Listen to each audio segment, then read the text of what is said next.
Hi, my name is Victor Tyrrell. I'm from Belfast.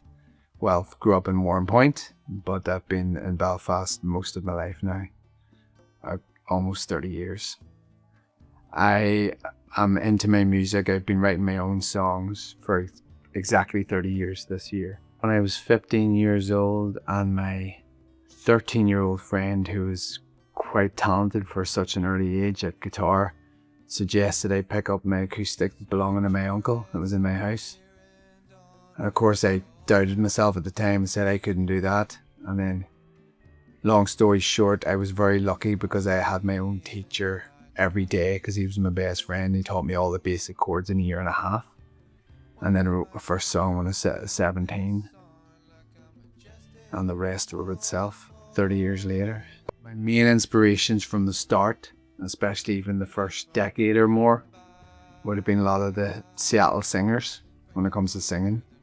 You know, Eddie Vedder from Pearl Jam, Kurt Cobain, even Chris Cornell, a lot of singers that are of high caliber. But yeah, I was also crazy into Radiohead, and Jeff Buckley, as he was another one. I was very, very impressed with the instrumental talent and the uniqueness of Radiohead, and still am.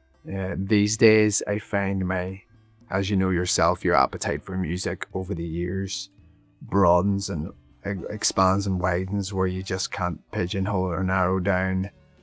You know, I like any finger picky mellow type music, then I'll be well into my drum and bass and be up for a dance.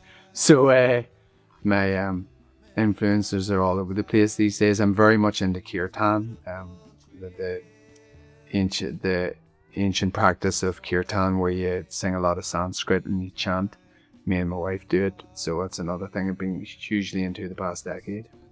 I think I'm going to be quite mellow with this gig because I've been told over the years that I sound anything from folk to rock to even jazz, I think, in a couple of my songs. I haven't fully decided, but I think I'm going to be very mellow in this. There's going to be a lot of kind of softly sung, finger picking type, gentle type songs.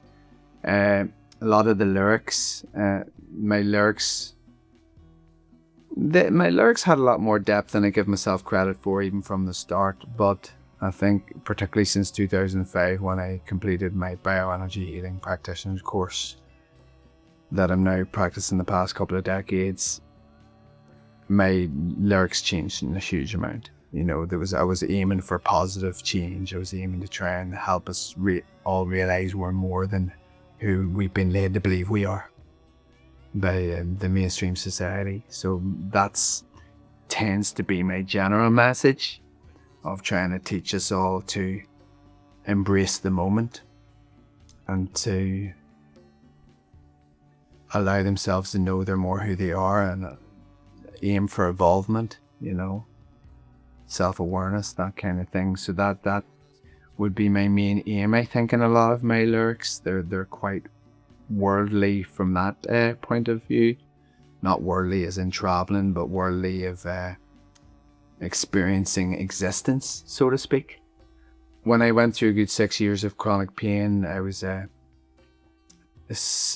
manipulated by a lot of different therapies and went to a lot of things, and nothing seemed to work until I got the bioenergy healing done on me that I now practice on people and dogs the past couple of decades.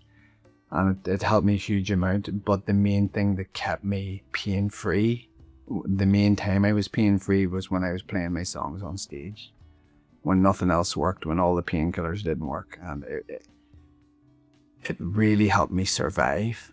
And I've even rediscovered it, or discovered it even more, realized even more recently just how much I was gifted this thing to be able to play guitar and sing and to create my own music.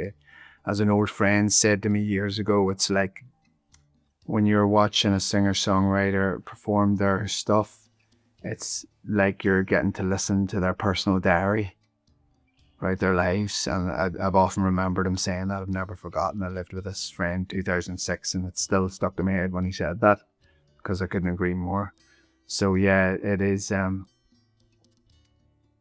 from a personal level of how I've managed to survive or live or enjoy life through my journey.